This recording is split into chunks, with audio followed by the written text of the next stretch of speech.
What's up, everybody? Welcome out to day 16 of Spud Harvest. This will be the final day of Spud Harvest.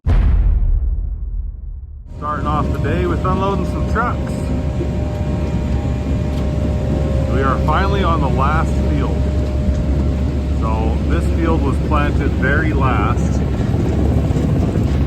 So I was actually curious how big these potatoes and how high the yield was actually going to be, but they look really good. This field is some of our best ground that we have. And it's just cool to watch all the potatoes coming off both those stingers into the belt. Oh, now that one's almost done.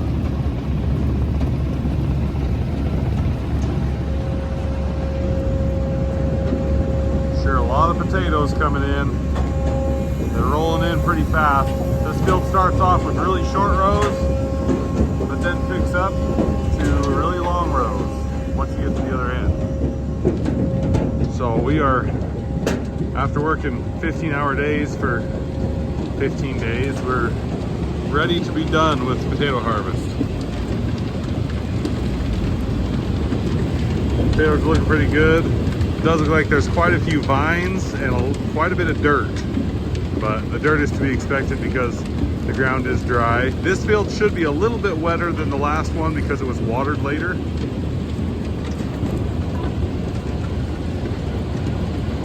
But not too much wetter. Being a little bit wetter might mean we have less dirt clods, but it looks like there's quite a few vines.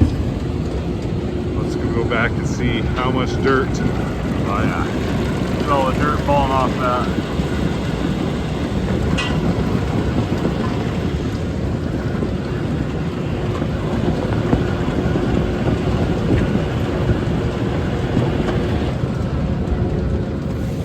There's a lot of dirt just falling through right where it comes into the hopper.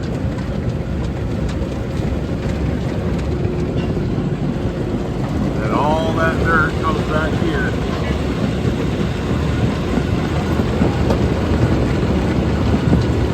And over there is where all the pickers drop their vines, dirt, rocks, and stuff.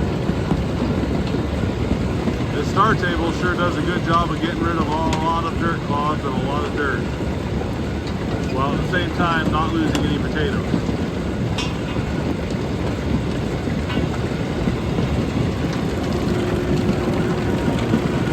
There's quite a pile of dirt. We've been filling our dirt truck over there. We've been filling that up about every 2 or 3 trucks of spuds. We fill the dirt truck up. So we've been getting a lot of dirt. And you might say, well, if you keep taking the dirt out of the field, are you not going to have any more dirt in the field after a while? Well, we haul a lot of manure. So all the dirt that gets taken out of the field is then replaced with manure that we put in the field. We haul about 4,000 loads of cow manure every year, which is way more dirt than we get out of the field.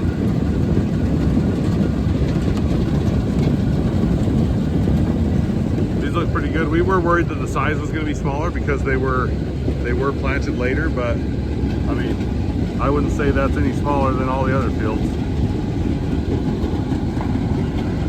Potatoes look really good. And as dirty as they were coming out of the even flow bin, they're pretty clean coming off of the sorter table. Removes a lot of trash. Let's go back here and see where we're at in the cellar. All these conveyors have been a game changer because we've been able to run a lot faster, a lot more capacity across them without slowing down. Last year we had, so these are 42-inch conveyors, 42 inches wide. Last year we had 30-inch conveyors. That's what all our old conveyors were. And they were like heaped up to where the potatoes were like rolling off the side. And the motors were little. So all these motors are 5 horse, or no, I think these are 7 horse motors. And all of them are on our old conveyors were all 3 horse. So they just couldn't handle the weight and capacity we were trying to put across. We kept tripping stuff. And that's why last year, harvest took 4 weeks. This year, we did more acres, and it is only this, today is 2.5 weeks. So we're harvesting them much quicker than last year. Thanks to all this new cellar equipment, which has been a game changer because it costs us a lot of money every day just to keep running. Now this cellar holds, I think it's rated for 110,000 sacks, but with this new piler, we have been piling them higher than we ever have before. Normally there's enough room up at the top. There's the stairs in the back. Normally there's enough room up at the top that I can walk across the top of the pile and not even have to duck. There's usually about 7 feet of room. Well, I went up there last night and that pile is 4 feet from the top. So we've packed a lot more potatoes in here than we ever have. So this usually holds 110,000 sacks or 11 million pounds of potatoes. But I bet we're putting probably another 10,000, probably another 10,000 sacks in it. So this year it'll probably be closer to 120,000 sacks or 12 million pounds. Because I know on one of our other cellars, it was rated for 70,000 sacks, and we had there's a government guy, I think it's the GAP. It's called the GAP program. It's how you certify your potatoes that they're good. He came out and measured the height of the pile and the width and everything, and said we had almost 80,000 sacks in that cellar. So it's a 70,000 sack cellar. I think he said it had like 7,700 sacks in it. So almost 80,000 sacks in a 70,000 sack cellar. So with this new piler, we're just able to pile them a lot higher. And I know a lot of people are gonna say, well, if it's that high, you're gonna have a lot of pressure brews down here at the bottom and they'll get rejected. Well, that would be the case if these were going to fresh. If these were gonna go to fresh markets and be sold in like grocery stores as baked potatoes or whatever, where you just go buy a bag of potatoes, a lot of those with the pressure brews on the bottom would get rejected. But these aren't going towards that. They're going into potato flake. With potato flake, they literally just haul them in. They run them through there's a wash bin that they run them through that sorts out, and all the rocks and everything, dirt gets sorted and separated out. It's like a big tank. And then after that, they go through a peeler, and it tumbles them around and it peels all the peels off.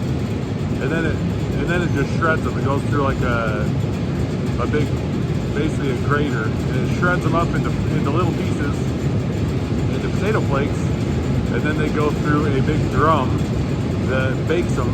It gets all the moisture out. So you just have really dry potato flake, and then that's the final product. Is just that potato flake. And then they will take that flake and they will put it in big containers and ship it off. They'll ship it off to other people who will then go and, like, they sell a lot to Lay's and other companies. So I know that Pringles, they make Pringles out of these because that's just potato flake pressed into that shape to make a Pringle. Still potatoes, it's just flakes instead of a whole potato that's been sliced. So they get made into lots of different products. I know potato flake and like instant mashed potatoes. I know they were making some potato pellets. Another thing with potatoes, the reason they like our potatoes is because we store them at 46 degrees. Now at 46 degrees, it keeps your sugars where they should be. It keeps your sugars low. So potato has sugars in it, and depending on what temperature you store that potato at, the sugars will either increase or decrease. Well, they have some products that they do that they want really low sugar. So by storing it at 46 degrees, our sugars stay really low. So they like our potatoes for a lot of their products that they do with low sugars. So there's a lot that goes into how you store them and what temperatures and everything. We control the humidity, we control the temperature, humidity, and we have some heaters in the back, in the very back on the wall, that they're just 2 little heaters, and they heat it just enough to keep the moisture off the ceiling so it won't condensate. So by doing that, you don't get wet dripping on top of the potatoes. It just keeps the top dry and you don't get rot. That was a really good thing that we did one year, because we were starting to have lots of rotten potatoes because the tops were getting wet. But they're going really well. These are doing really good. They're good looking potatoes and they're pretty clean. So we've been very impressed with all this new cellar equipment we got.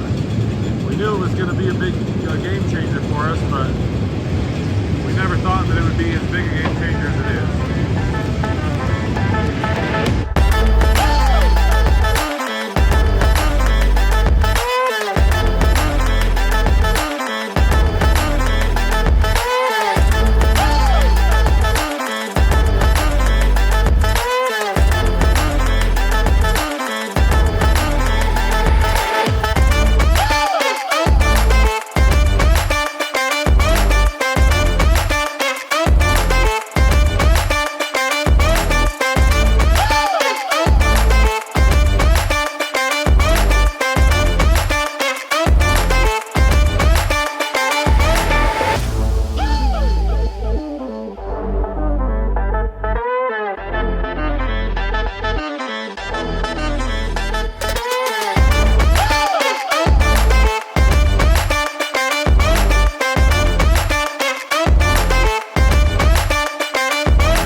So after we dig the potatoes, we put them in here, and we can't, because they're at the ground temperature outside, and we can't just put them in and then drop the temperature right to 46.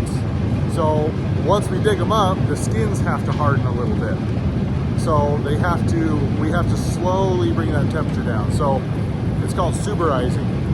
So we have to put them in here, and then over the course of, I think it's 2 weeks, over the course of 2 weeks, we bring them down, we bring the temperature down by about a half a degree every day.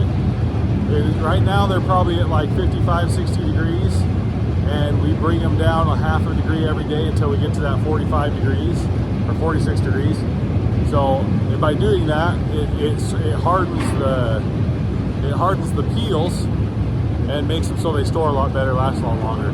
If we brought them right down, then they would probably go bad quicker. So there's a lot that goes into managing and storing your potatoes. All right, I came out here. I'm out here with Jessica. Hello. That's my sister.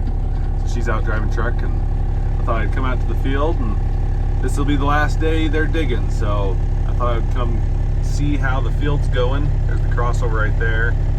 Dad's in that.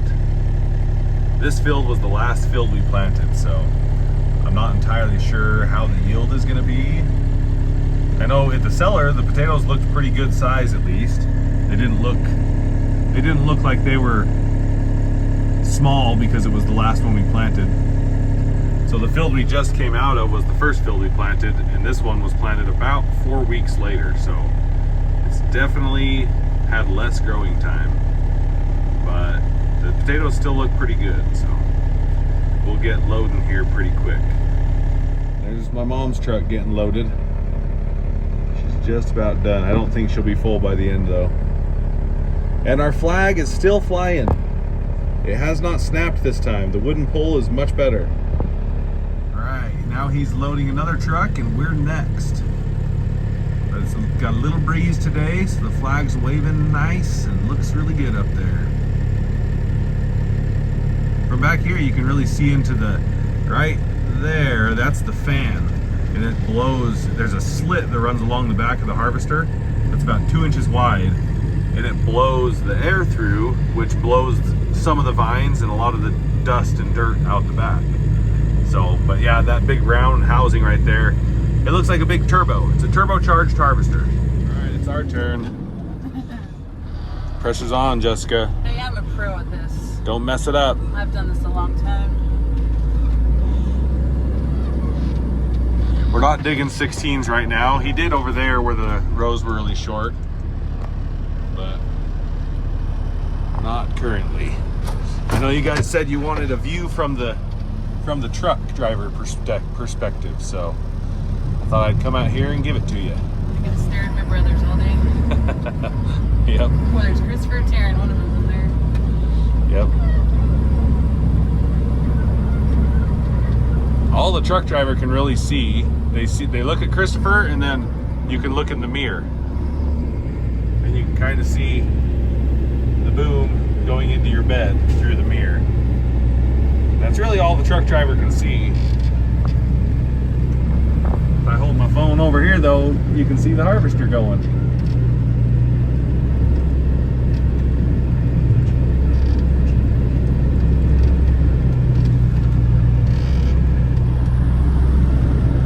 There's the flag. I was like, I couldn't find the flag. I didn't have it zoomed out enough.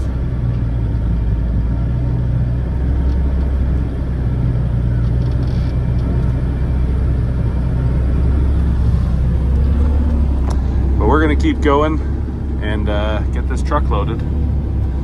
The field is doing pretty good. It looks like it's yielding quite a bit. I mean, if you look down in the row, the potatoes are kind of heaped up in that row, so that means the yield is doing pretty good.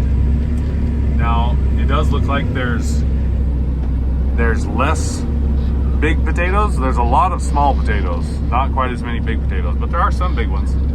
Every once in a while you'll get that potato that's about a foot long.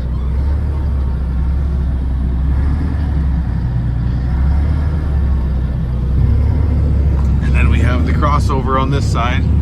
I look through the dirty window.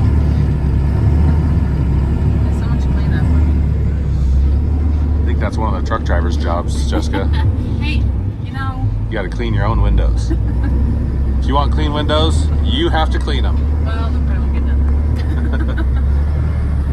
Now we moved back, so he's now loading the front of the truck.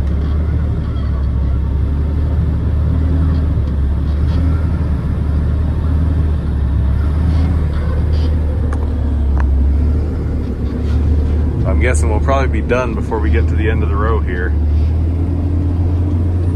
And we're done. So these are short rows, but because we're digging so many rows, we're digging 10 rows at a time, we get them dug and we get loaded really fast. All right, I just came out to the field. They're probably almost halfway done with this field, but I thought I would come and look, because it looks like the yield is doing pretty good. So I thought I would come out and look, and yes, it is. So normally on all the other fields, when he digs 6 rows, so he dug these 6 rows right here and put them here. Normally they're not heaped that much. There's usually quite a few less, about half that much. But that's heaped up in that row all the way along, like it's in there.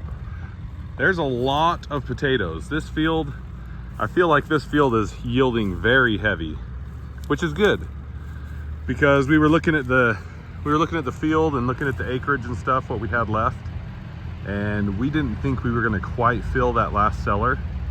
But looking at this yield, I bet this is over 500 sacks, maybe 550. So with that yield, we'll more than likely fill the entire cellar. I don't think we'll have to put any in our last cellar that's got a big crack on the side of it. And I'll show you that here in a minute. I'll go show you the crack.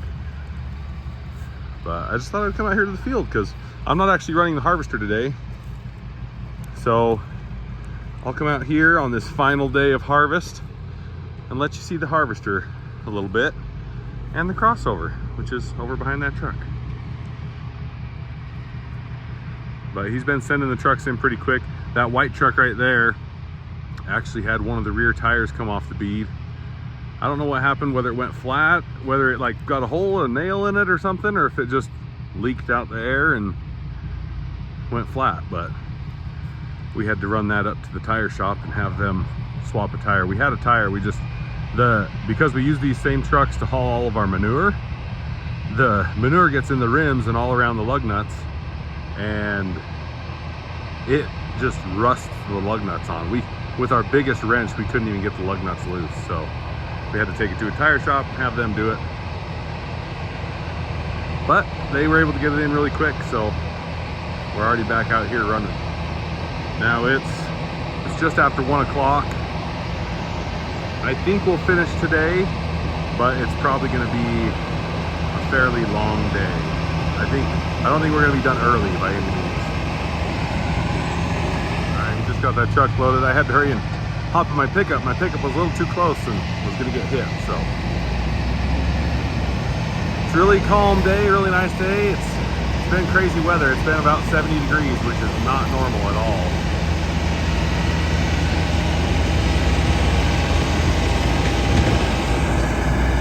But they're loading them pretty fast.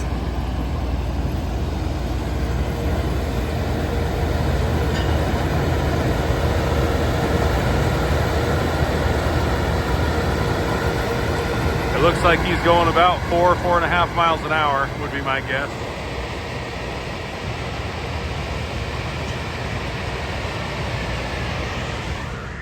Then we have the crossover down here, so we'll watch him go by too. Everything's been running pretty smoothly. Now, we were kind of adding up all the breakdowns we've had this year. And we figure over the entire harvest, we probably lost about a day just with breakdowns. That's the tire that snapped off. So all the breakdowns combined equals up to about an entire day lost, which isn't too bad. I mean, if you have 2-hour breakdown every day or every other day, it's like that would equal that. So it's not a horrible thing. We've actually in the past with our old equipment, we had breakdowns where we were broke down for the entire day. So having a couple hour breakdowns every other day, not too bad. Yeah, I just climbed in with Christopher real quick. Get you another view of the, because when he's running it and I'm filming, then I can move it all over the place, so you can see it's not just a stagnant view of this is what you get to watch for the next 5 minutes. What, you mean your hands are busy when you're running this thing? Yeah. You see how that little orange thing is between his thumb and his index finger? That's the throttle. That's the speed. So as the engine bogs down, you're constantly adjusting that, going slower or faster or whatnot. So you adjust that, and then your other hand's always running everything else. So yeah. So when I'm in here with him, you at least get a moving view. Yes. So this field, it does look like it's yielding pretty good. We'll know a little bit. We'll know more once we get done digging it. We can tally up how many loads we got and everything.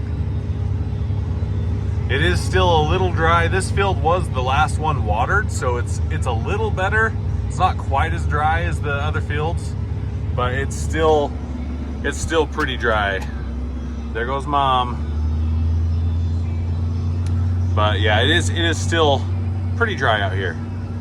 That's how many loads. We've gotten 58 loads today. Let's see. Yesterday we did 155. 155 loads yesterday. So we actually did 6 plus 58 is what we got done today. Oh, okay. So 155 yesterday. If we get 155 today, oh look, there's Jessica. Hi, Jessica. Our plan is to fill that cellar that we're in, and with 155 loads in it yesterday, if we can get another 155 today, it should be pretty well full. Yeah, so we're kind of hoping that we can get around that 150 load count today. We're not quite done with this field, and we've got 58, or we're not quite done. Of course we're not done. We're not quite halfway. So if we can get to about 70, 75 loads before halfway, then we'll probably get that 150 loads, and the cellar will pretty much be full, about full. We are filling it extra full this year though, because of that new piler. I was gonna go look at it yesterday or this morning. Oh, it's full. It's only 4 feet from the ceiling. Really? Like you can't walk across the top of it anymore. We're gonna have to find us a vent stretcher after they take the potatoes out. Yeah, we might squish some vents. Those big steel vents. With all that weight on them, they get a little smushed. But I'm gonna go hop back in my truck and we'll go back to the cellar. They keep going, they got a lot to do if we're gonna get done by the end of the day. But we're filling the trucks pretty fast. Here's the cellar. We're just getting a truck. We don't have any trucks currently.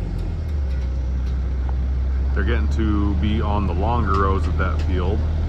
So it's taking a little bit longer to get trucks here. We also have one truck, I think, that's broken. So we're down a truck, but we're gonna get unloading here. There's still enough in the bin that they are able to go.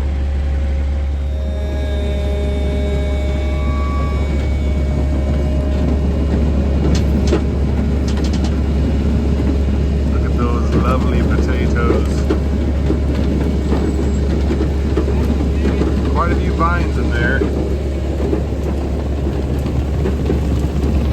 The thing about the vines though, if the vines don't get picked out, they dry up in the cellar and they just basically turn to almost nothing. So when they haul them in the spring to be used, the vines we don't really get docked for vines because they don't weigh anything and they're just, yeah, they don't hurt us that much. So even though there's a lot of vines in here, a lot of them will get picked out before they get in the cellar, but we also don't get docked very much for them because they just don't weigh anything.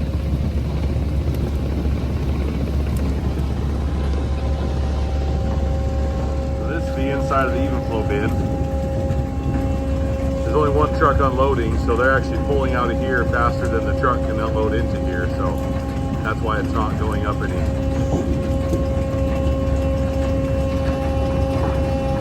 This bin will hold 600 sacks, which is 2 10-wheelers.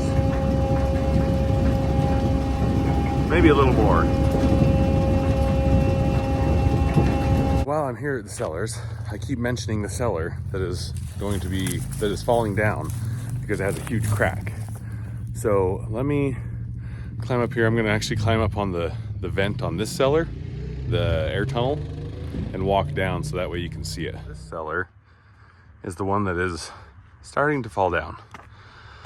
So you see that rusty line right there and right here? That's actually a crack.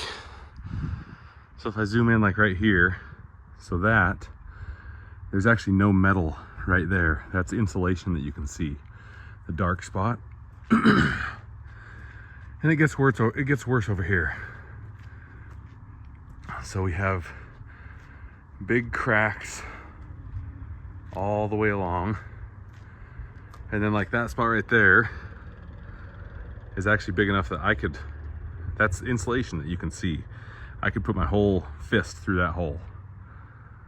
So it's not like little tiny cracks. And actually, we just pulled the potatoes out of here from last year about a couple weeks ago, and when the potatoes were in it, these were actually worse. So the potatoes were definitely pushing on the wall because that crack right there was about 2 inches. So it was a much bigger crack. Now that we've taken the potatoes out, it's kind of settled back in and the crack is closed up a little bit. But there's cracks all the way along the side and then a bunch right there. So where this is inside the cellar on this side, there's an air tunnel that goes from the front all the way to the back with all the vents. Well, this is where the bottom wall goes up and hooks, and that is where the outside wall goes up and hooks. So that is actually right where the air tunnel is. So it's cracking where the air tunnel meets with like the actual cellar. So this is the cellar that we don't really want to put any potatoes in because there's probably been 2 or 3 other cellars in the area that were built around the same time as this one that have already collapsed. So we really didn't want to put potatoes in it, and I don't think we're gonna have to, but next year we might need the extra storage. So we may end up building another cellar next year to take the place of this one. So this cellar, I think, is actually only, I want to say it's 80,000 sacks is how much it holds. And if we built another one, we'd build 100,000. We'd build one like that. That's about 100,000 sack cellar. So yeah, it's kind of a bummer. If this does collapse, we would like to actually put a big equipment shed right here, because it's long enough and wide enough that if we had like a lean-to equipment shed right here in this exact spot, because it has a concrete foundation. So if we had a lean-to equipment shed, we could probably put almost all of our tractors, combines, the harvester, the crossover, like we could put a lot of our equipment in there so it doesn't just get beat on by all the elements, which would be nice to have. Okay, we're back up and running. We were stopped for a minute because the harvester has that big fan that blows all the weeds out, all the vines, and the tightener pulley on the fan, the bearings went out and it flew off. So we had to go run out a new pulley to him, and he put it back on. Now we're going again. But yeah, there was a ton of vines in that last clip, and that's why, because the fan actually broke. So that fan actually does a lot of getting rid of the vines. Without it, it would be very, very, very weedy potatoes. So this field, for whatever reason, has a lot more rotten potatoes. So there's a rotten one right there. So right now, the main thing I'm looking for is rotten potatoes. And sure enough, there's no shortage. And I'm not sure why. Maybe it's just because it's a hand line field. So the hand lines, when they water, so when the pivot waters, it goes around and it'll put down, I don't know, an inch. Let's say an inch of water. Well, it puts that down real quick, and then it doesn't hit that again for another week. So the hand lines actually, we set them because it takes longer. Ooh, look at that one. It takes longer for the hand lines to go across because they have to do all their sets. So the hand lines actually water in one spot for a lot longer to get that moisture deep down in there. And I'm wondering, I think the hand lines watering in one spot for so long, there's a nice dirt clod. I think that's what's causing the rot, because we didn't have hardly any rot on any of the other fields, but all the other fields, except for, I want to say 2 of them, they were all pivots. But there's a lot of rotten potatoes in here. They're nice and gooey. Even ones that look okay, it's like, yeah, that's rotten. It's nice and squishy. Not sure why it just stopped. Well, this stopped. It said they had a motor fault, but we basically just turned it off and turned it back on, just like you would do any other electronic device. We have no idea why it stopped, but it's running now. One thing that we have ready to go is our big 9510 RT, which just got a new engine put in it. We got this ready. This is our Lemken Karat 10. It's our new chisel plow that we got last year. Actually, I think we got it earlier this year. But it has discs on the front and then shanks. So we used to have to disc after all the potatoes were harvested, but this has discs on it. So we used to have to disc and then we would chisel plow it. Well, this should, in theory, do both. So we have not tried it yet without like going through this potato ground with all the vines and the ruts without disking it first, but we're thinking that we can just go through with this, eliminate a whole pass through the field by having to go through it twice, and hopefully this thing should do pretty good. We just put, we're gonna have to change the shanks. So these shanks have the wings on the bottom, which that's what we use in the spring when we're working it up before we plant potatoes. But in this box right here, we have these shanks. The shoes are wider, but there's no wings. So this is what we use in the fall to go really deep. We go, I think 14 inches deep with this. We actually sold, we used to have a ripper. We sold our ripper because just going 14 inches deep with this was working better than our ripper. Because our ripper had, I think it was 9 shanks or 12 shanks. This has like 24 shanks. So this works up the ground way better than our ripper ever did. And it makes it so the ground doesn't lose moisture in the spring. It actually retains the moisture from the winter because it kind of seals the ground off so it doesn't dry out in the spring. So works better. But I'm gonna get back over here. I was just back picking dirt clods over there around the corner. So I'm gonna get back over there and keep picking.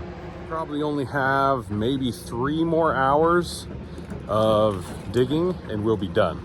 So it's not gonna be quite as late of day as all the other days. We're not gonna be out here till 10 o'clock, but probably 8 or 9, and then we'll be done.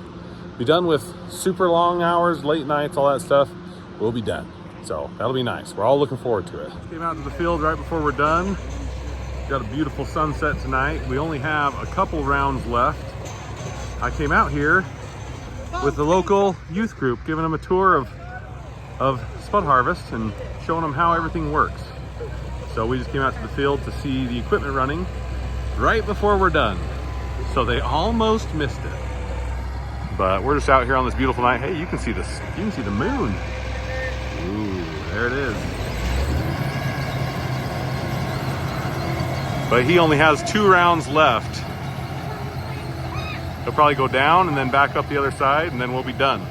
All these kids have never seen how potato harvest works, even though they've grown up here. Because there's less and less farmers every year, so not everybody knows how potatoes are harvested, even the people who are from Idaho. So we're just giving them a good show, making sure that we show them how everything works here. He's actually digging the last row. So when he gets to the other end, there will be no more potatoes. We'll be done.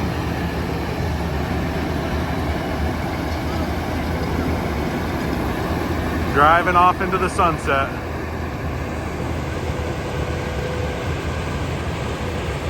All right, we're gonna head back to the cellar now. So we're just finishing up the last few loads. We didn't quite get this cellar all the way full, but still, that's a lot of potatoes. I just finished giving these guys a tour. I'll give you guys a tour in a minute, but we're done. We just unloaded the last truck, got the last potatoes off of all the conveyor belts, drained everything. Now we're moving the piler out, and we're gonna close up the cellar. So this is what we got. This cellar probably has 10 million pounds of potatoes in it. But we're gonna let these guys sack up some potatoes and take them home to their families. Just finishing up a few things here, and then we're gonna button it up. He's got a weld on, there's a little stake on there. Granted, we're not gonna use it, but he's gonna fix that door. And we're all done. Well, I'm glad you guys have been enjoying the content. This will be the last potato harvest video, but there will be a potato cellar tour coming up tomorrow. So make sure you stick around. If you enjoy the content and you've enjoyed watching all the videos, make sure you go down below and hit that subscribe button. We really appreciate it. And thanks for all the comments. I love you. I'll see you in the next one.